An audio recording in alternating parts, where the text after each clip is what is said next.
are going for genetic testing to understand their bodies and improve their health outcomes. In this week's Spotlight, Heidi Ng finds out who genetic testing is for and how it can help. 37-year-old Farazilla has been through more than her fair share of health scares. She was first diagnosed with stage 2 colon cancer when she was 30.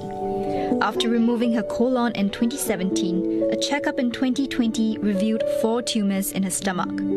Farazilla underwent 9 months of chemotherapy before she was in the clear. So far, my life first miserable.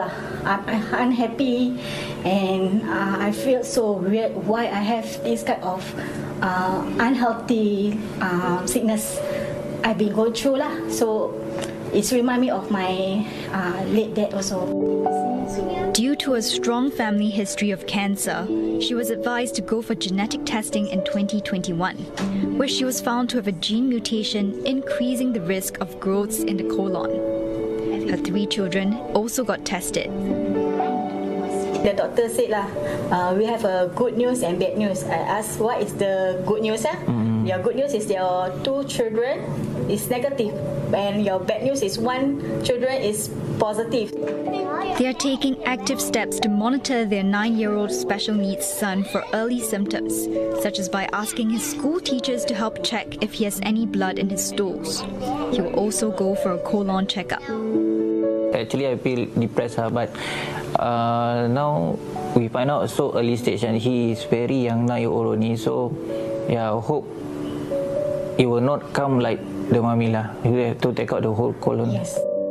Farazilla's 3 siblings have also been recommended to go for genetic testing, but they've been hesitant so far. We have over 25,000 genes. They carry instructions for different functions in our bodies. Now, there are 2 types of genetic mutations that can cause cancers. One type is somatic mutations. These are acquired over time and are not inherited. They're caused by factors like age and environment. Now, the other type is germline mutations. These are inherited from parents and can be passed down to children. They're what drives hereditary cancers. About 5 to 10% of all cancers are hereditary, and they can be more common in some types such as breast cancer and colon cancer. There are certain red flags people can pay attention to. So usually if you diagnose this with cancer at a very young age, or if you have a very strong family history, or if you have some very rare type of cancer that diagnoses at unusual age. There's also one more is if you have, multiple cancer. The National Cancer Centre says interest in testing has risen dramatically, with testing volumes increasing by 20 times in the last 8 years. The centre sent about 2,000 cases for genetic testing last year and expects a 30% increase in 2022. There's even a waiting list now. There's greater awareness for the need to understand why people get diseases rather than just treating them when the disease has already happened. She adds that lower costs make tests a lot more accessible now.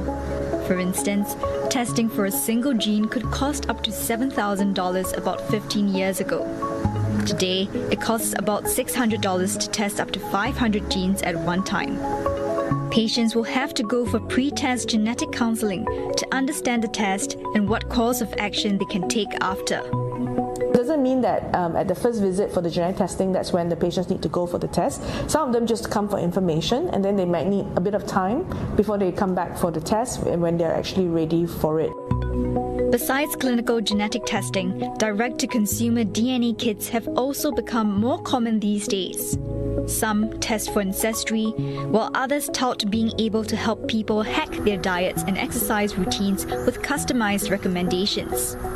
We're all accustomed to sticks up our noses by now, but today I'm doing a different type of test. I'm doing a genetic test that will require 1.5 milliliters of my saliva, and I've got that sample right here.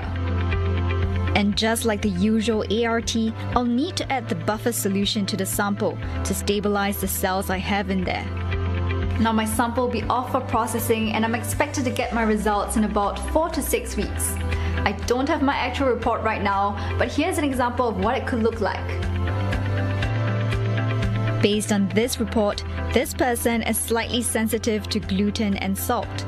He or she is also recommended to get 4 cardio workouts in weekly and to eat more fatty fish like salmon. We focus on the non-clinical area in our test, which means we focus on what is known as precision health rather than precision medicine, which is geared to people who are trying to find treatments. Ours is for preventative care and, proactive treatment.